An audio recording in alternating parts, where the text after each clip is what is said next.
नमस्कार। ज्योतिष के इस कार्यक्रम में आपका स्वागत है। आज हम जिस विषय पर चर्चा करेंगे वो है निष्क योग। बहुत से लोग जानते भी होंगे निष्क का अर्थ। जो नहीं जानते हैं उनके लिए वैदिक काल के समय में सोने के सिक्के को निष्क कहा जाता था।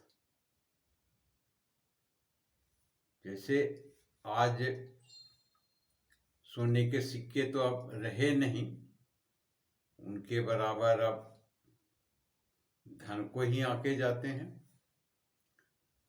तो जैसे आज 1 रुपया होता था या 100 रुपये होते थे, तो उस समय में उसी के आधार पर उनका आकलन होता था।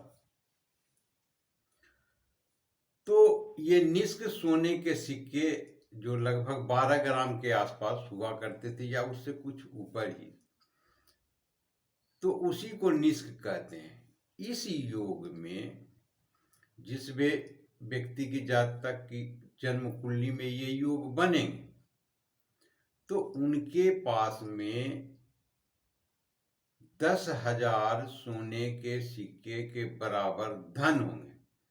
जो यदि अनुमान लगाएं तो आज 1 भरी सोना जो कहते हैं, तो उसी का गुना कर दे 10,000 से, जो रकम हो, तो उतनी बड़ी संपत्ति ऐसे जातक के पास में होते हैं।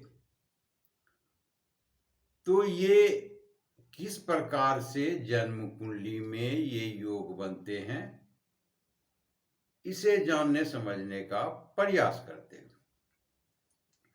तो यदि किसी जातक की जन्म कुंडली में 12वें भाव में शुक्र हो और दूसरे भाव में गुरु हो और ये अपने ही नामांश में हो,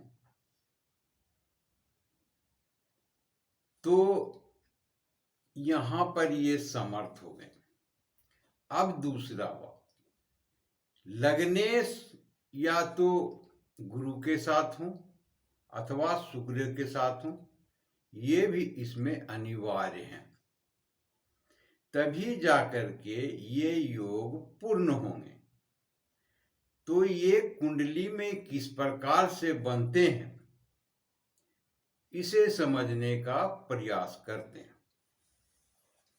तो यदि मान ले मेष लग्न की ही कुंडली हो या किसी भी लग्न की कुंडली हो, तो आप इस प्रकार के योग बना सकते हैं। तो मान लेते हैं शुक्र है 12वें भाव में और गुरु दूसरे भाव में, तो लगन के स्वामी मंगल बनते हैं। तो ये मंगल यदि 12वें भाव के साथ में हो या गुरु के साथ में हो,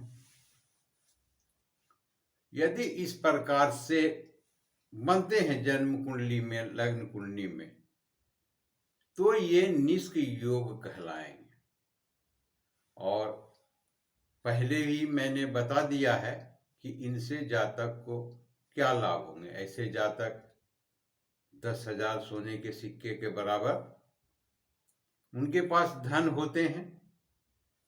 तो जो आज के यदि अनुमान तक करोड़ों के आसपास अवश्य ही हो जाते होंगे 10,000 सिक्के। तो ये था निष्क योग। आशा करता हूं कि आपने पूरा वीडियो अवश्य ही देखे होंगे। आपने पूरा वीडियो देखा, इसके लिए शुक्रिया, धन्यवाद।